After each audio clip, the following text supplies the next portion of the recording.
Boom shakalaka, what's going on guys? Randall here from Crypto Love, and in this episode today, I'm going to do a walkthrough of level 1 of CryptoZombies. Now why am I doing this?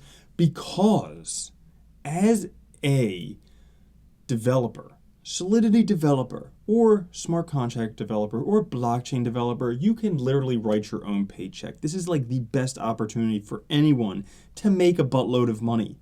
All right, and it's something that you can learn. Now, if you're telling yourself you can't learn it, that's a crock of shit. So tell yourself you can learn it and then start learning a little bit every day. And the easiest way to do it is just go to loomx.io, so the Loom network cryptocurrency. You can go there and they have their game, CryptoZombies. You can go and start learning how to program smart contracts by playing CryptoZombies. You just go to cryptozombies.io, all right? And you can get started. It's free. That's right. So lesson 1, we're just going to walk through that. And right now they have lesson 6, but I think they'll be continuing updating more lessons and you'll be able to go walk through all of them.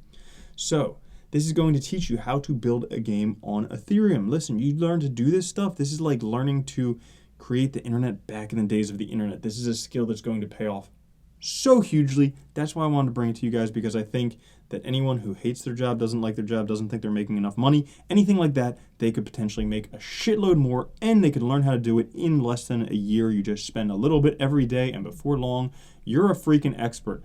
So to begin with, it just talks a little bit about zombie DNA. It's a 16-digit integer, and you can create it here by changing the different aspects of your zombie. So you can change eyes, shirts, whole bunch of different stuff, skin color, eye color. Oh man, we are getting some sweet zombies. I like different eye colors. No, what do I want? I don't know what I want there. Oh, sweet googly eyes, girl hair, pink skin, perfect. Okay, next chapter. That one was easy. That one was easy. So you start by just basically coding your contract. On the left side here, it tells you exactly what to do. The right side, you have to code it and then go ahead. So I'm just going to start doing that. And they want you to create a contract that says hello world. So you need to verify that it says that it asks for the correct Solidity version. And then they want you to start the contract. So you're going to have to go ahead and do that. And how you do that is you want to change the Solidity number to the caret 0.4.19, and you need to end everything with a semicolon, and then you need to create your contract here. They want an empty contract called Zombie Factory, so it uses the contract, and then it's called Zombie Factory, and we just need to put those braces in there, those caret things, whatever those are called, and let's check the answer. Boom, triumphed. That's how you do it. Follow the instructions, get the answers, and then you can do it. Let's go to the next chapter. Now, state variables and integers. Okay, so this talks about state variables. Basically, you have a variable here. You create an integer called myUnsigned integer and set it equal to 100. So the unit integer, uint, that's calling forth the integer. The name is myUnsigned integer. 100 is the equal. So unsigned integers, a data type. All right. Now they want you to put it to your test. So it's going to be determined by a 16-digit number. Declare an unsigned integer named DNA digits. Set it equal to 16. All right. So basically they want you to do it here. So you have U, and then you put the name DNA digits, and you set it equal to 16. Remember to end it with a semicolon, okay? And right here, this is a comment. So when they have the 2 backslashes, that denotes a comment. You can go check the answer there. Boom, victory again. I wonder if I'm going to be defeated in any of these and show you that. I probably will, because I haven't done this. I'm just doing it straight off the cuff to make an episode for you. I have a limited amount of time, and we'll see if I can do it. Now, math is pretty straightforward. You know, all the regular math things. So we have addition, plus sign, subtraction, minus sign. Multiplication is the little star symbol. Division, the backslash. The modulus is something new that you may not have seen if you haven't done any programming before. Modulus tells you the remainder. So if you have like 10 modulus 3, you know, 10 divided by 3 is 3 and then 1/3. All right. So the modulus would be 1 because there's 1 left over. I hope I explained that to you. So they want to make sure their zombie DNA is only 16 characters. So let's make another integer, unsigned integer, equal to 10 to the 16th. And then they can use the modulus operator to shorten it to 16 characters. So it also supports exponential. Okay, yeah, so you can use the exponential character, and how you do it is you use 2 of the stars, okay, as you can see here. All right, so they want us to start here. We have a new integer. We want to name it DNA modulus and set it equal to 10th to the power of DNA digits. So 10 star star, we'll do give it a space, and then DNA digits. Let's see if this one's right. I don't exactly know. Remember, you want to put your semicolon there. Check the answer. Boom! Victory again. Again. I do have a little bit of a computer programming background, but guys, this is all easy. You can learn to do this stuff pretty quick and easy. It is something where if you spend a half an hour every day, you'll be there in no time. Now, sometimes you need more complex data type. This provides structs for that. Okay, so person tells you a little bit more of that. It's more complicated data types. And they've introduced strings. So strings are something that are oftentimes in quotes. Now, so it wants you to create a struct named zombie, and then the zombie will have 2 properties with name and DNA.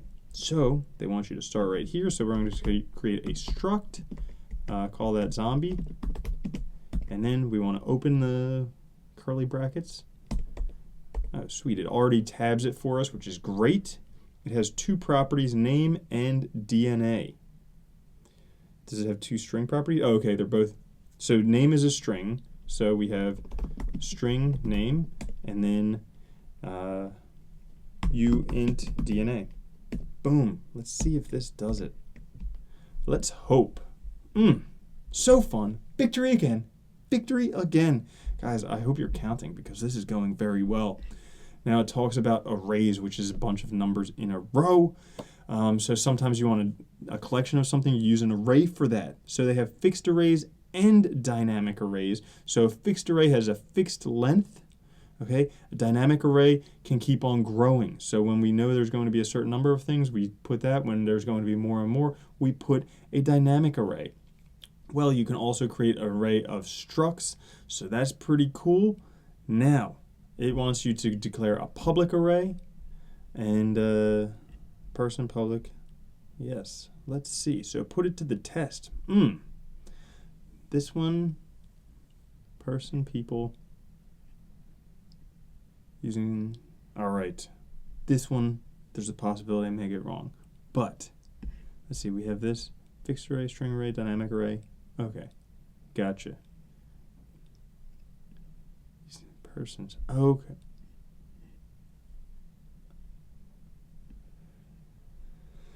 Well. So we want to create a public array of zombie structs and name it zombies.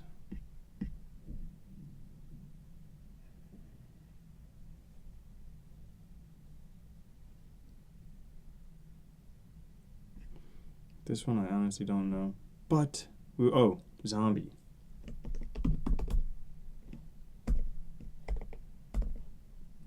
So we got the zombie array there, and is it structs?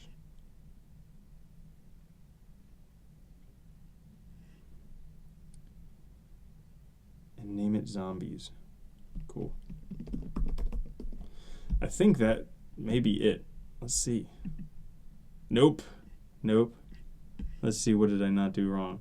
So we got zombie, and we want to name it zombies. Oh, right?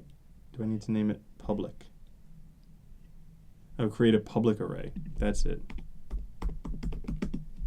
There we go. Let's see. Boom! All right. You know, that's how you learn. You get stuff wrong, you try again, you get it right.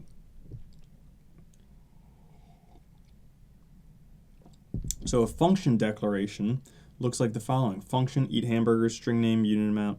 All right. So it takes 2 parameters, and that is great. So you would call this function like string name Vitalik, number.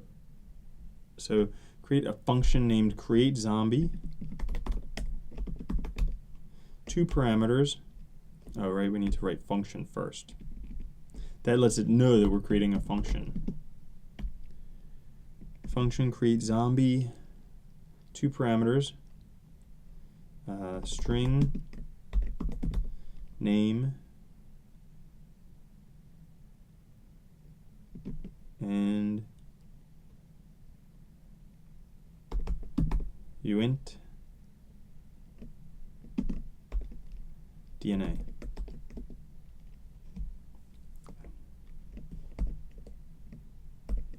Let's see if that function is correct. Boom. Guys, just getting it right. This is how you do it. But here's a cool thing. So anyways, Loom created this game that you can go in there knowing nothing and learn how to do this. And if you don't get it right, you can learn. And if you need help, they have like an open chat so you can find out some solutions there. You can find out their answers. So it is a great way to get started and just kind of move forward from there. Now, creating new structs. So remember our person struct in the previous example? Yes. So remember we did the struct zombie and then created zombie. Now we're going to learn how to add them to our people array. Person Satoshi, person, create a new person. Ooh, man. This is starting to get difficult to do right on the spot. Should have taken a look at this stuff beforehand. But okay, put it to the test. We're going to use the createZombies to do something. So fill the function body so it creates a new zombie and adds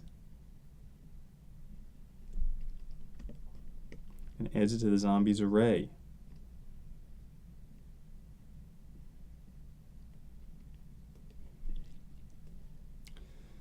Should come from the function arguments.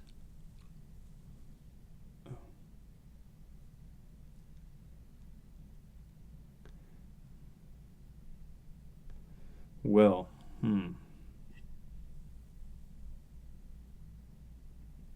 create a new zombie. So it creates a new zombie equals. Does it say what?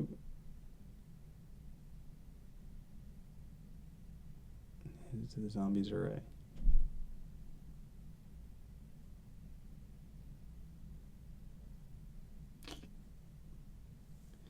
Okay. So we want to do something like zombie.push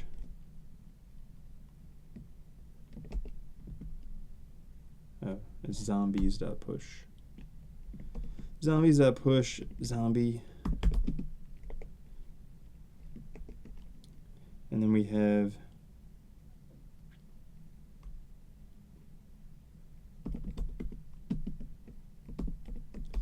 potentially name in DNA. Let's see, is that wrong? Oh, not right.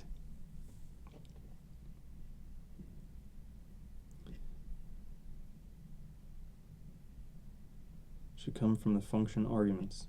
Yes, they should.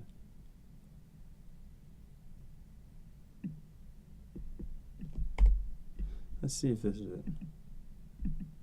Nope.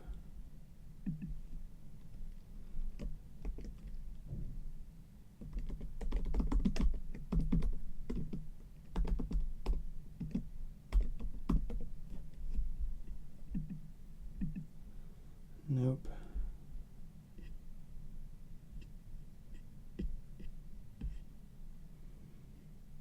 I don't know. So if you don't know, you can say, show me the answer. What does it look like? Zombies push zombie string name uint DNA.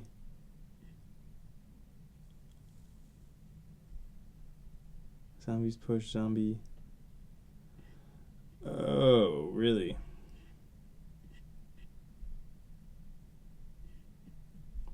So if I would have done this, I thought that's what I did first, but if I would have done that, oh, I thought I did that. We'll have to look back and see if I did that, but I guess not. Okay, private and public functions. So they're public by default. Sometimes if you want, you can make them private. Let's look at how to declare a private function. So you just write the private thing right there, and that declares it as a private function. So it's currently public by default. This means anyone can make a new thing, but we want to modify create zombie, so it's private. Okay, so we want to go to function, create zombie, integer number, and then we just add private here. Boom, and that should be it. Oh, what the hell? Are you serious? Function.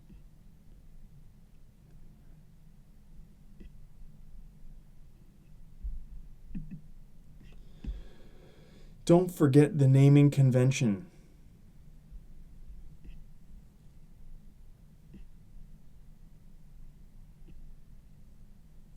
And it's convention to start private function names with an underscore. Aha, that would be why. Ta-da. Let's try that. Boom. Gosh, learning from my mistakes and putting them out there on the internet for all of you to see. So in this chapter, we're going to learn about function return values and function modifiers. So to return a value from a function, it looks like this. What's up, dog? It returns a greeting.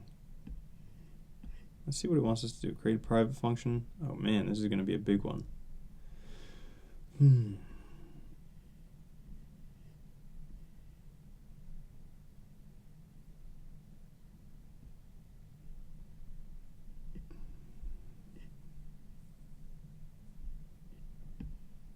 String greeting.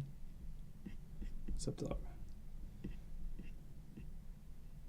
We'll take one parameter named string and return a unit, but it's not, so mark as view.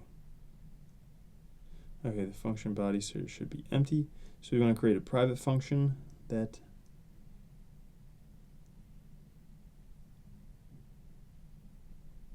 called generate random.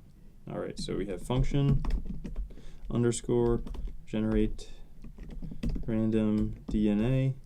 It will take one parameter named string and return uint.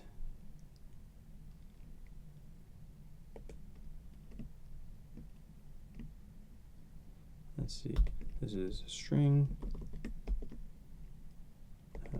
Oops. String, and this is private, and returns a unit, a uint.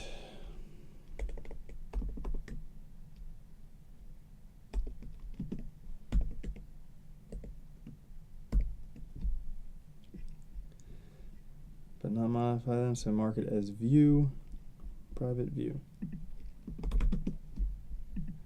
Ooh, let's see. Yeah, hell yeah. Gosh, this stuff just, man, goes so fast.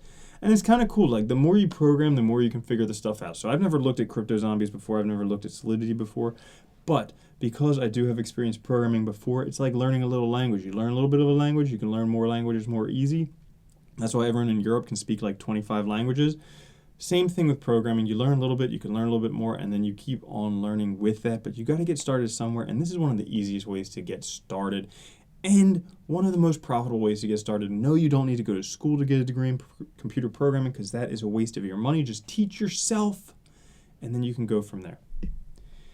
So, CAC 256 and typecasting. So we want this function to return a random integer. And Ethereum has the hash function CAC 256, which is a version of single hashing algorithm 3. Okay, so as you can see, the numbers are completely different. So typecasting, sometimes you need to convert between data types.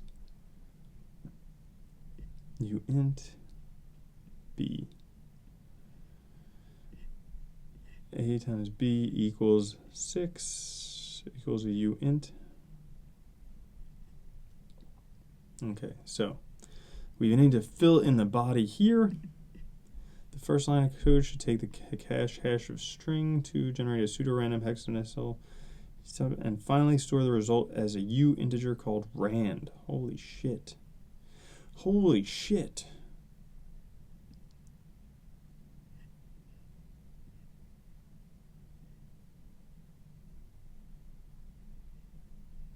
Well, talk about not telling you how to do that. Oh, whoops. No, we can write kcac 256 of a string. Pseudo random typecast it as a U integer.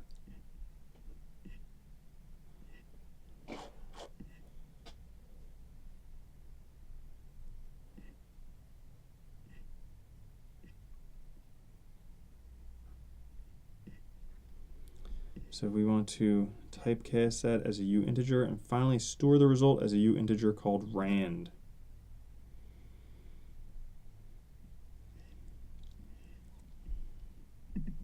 Let's see.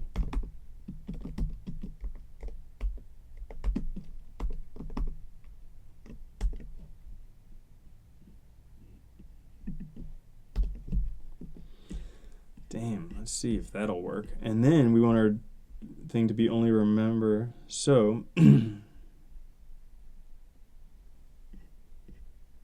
so the second line of code should return the above value.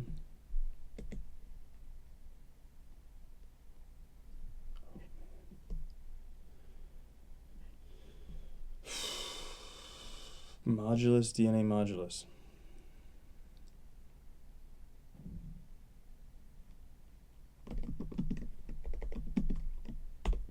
Rand modulus, DNA modulus.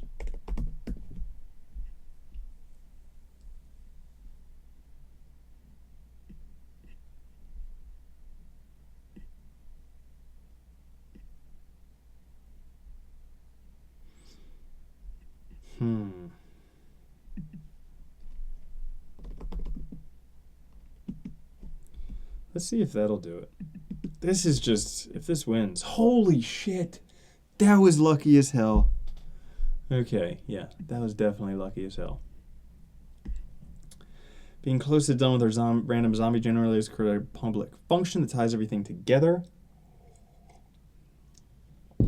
So we want a function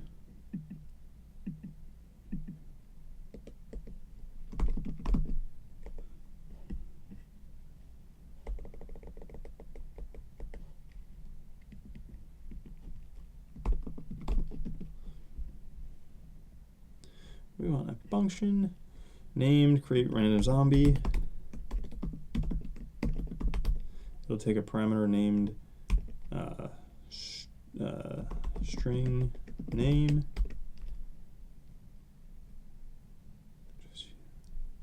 And this function public. Declare this function public. All right, fine. Public. The first line of the function should run the general random DNA code.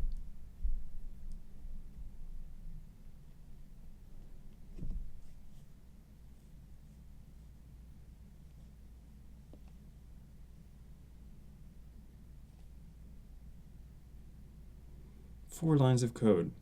The first line of the function should run the generate random. How do we run something? That's what they don't tell you, but we will just try. We'll see what happens.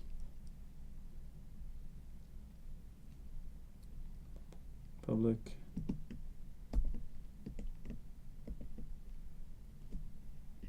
All right. And then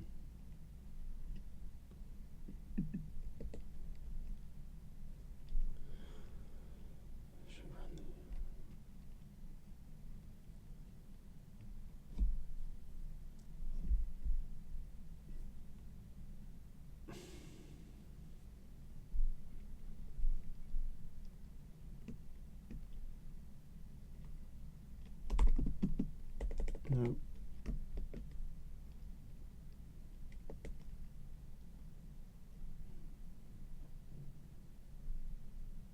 Okay, so we have rand DNA, right? That'll be a uint. Uint rand DNA equals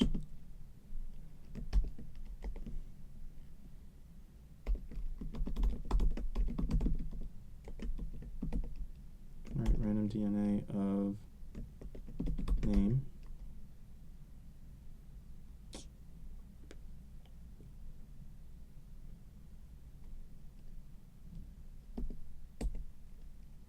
Potentially.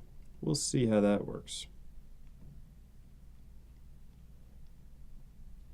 And then we have pass it on, pass it name, create zombie.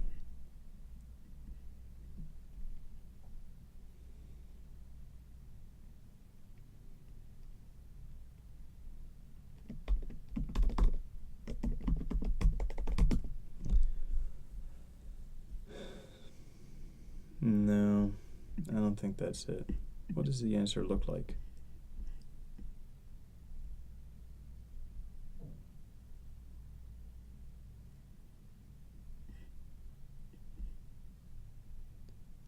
Create zombie. Function generate. Oh, no shit. I was pretty damn right. I was pretty damn right. Holy crap.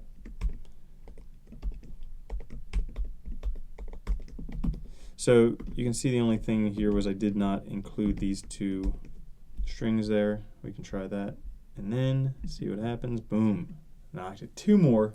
I got 10 minutes. Let's see if I can complete this in 10 minutes. Otherwise, I'm screwed. All right, so now we need to declare an event and fire some integers. So we need to declare an event here. Event new zombie. It should pass zombie ID, name, and DNA. So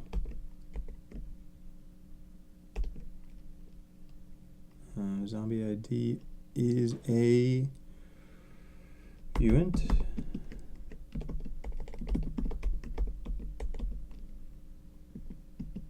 Zombie ID,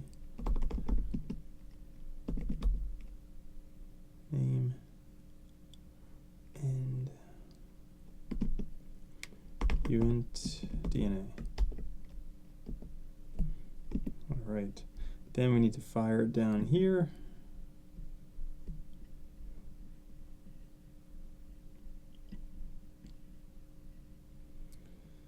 By adding a new zombie.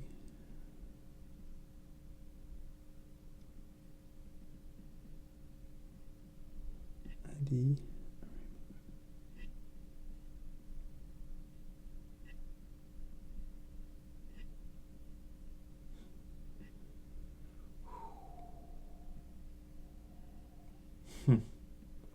All right, this looks a little bit tricky.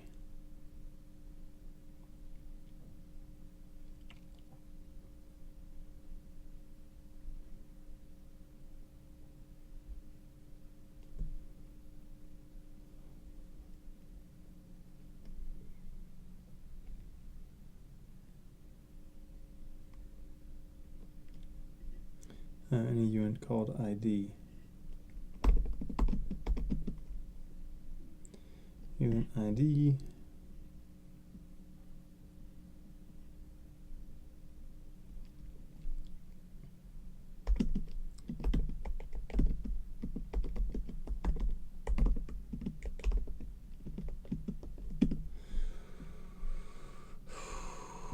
Let's see. Oh, is this it? Did I do it? No.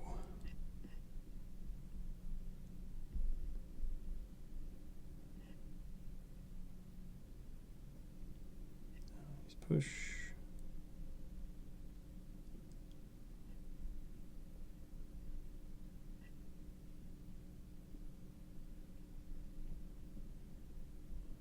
Well, let's see what the answer looks like. Not even close zombie push, UID. And then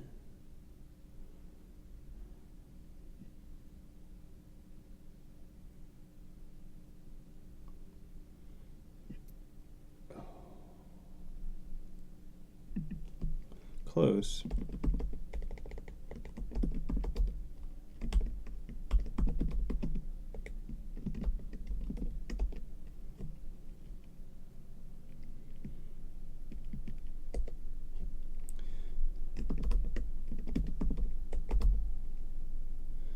zombie ID. Wow. All right. So that looks like that should be it. No.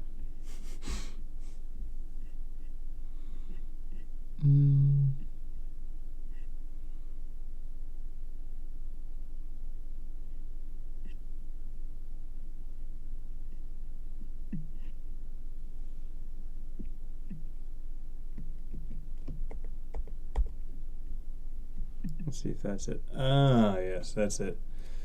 Man, this is getting a bit more difficult. Need to, whoops.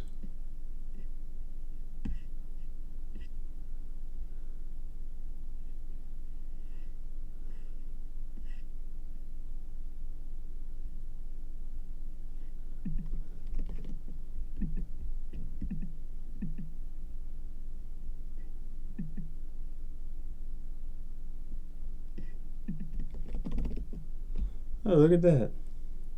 That was almost like the one that I chose. Interesting. All right, so that's that. Cool. So that's level 1 of CryptoZombies. Pretty easy in the beginning, gets a bit more difficult. Definitely takes more time than just trying to blow through it all at once. If you sit down, if you read the stuff, if you learn it, make mistakes, learn why you learn that. Yes, a lot easier, but that's only lesson 1 out of lesson 6. So, all in all, I hope you guys learned something about CryptoZombies, about Solidity programming. It is something that could potentially be essential. I mean, hell, I'm learning it just for fun. And if it's like the easiest way to make a shitload of money right now, learn how to program Solidity. So what better use do you have for your time?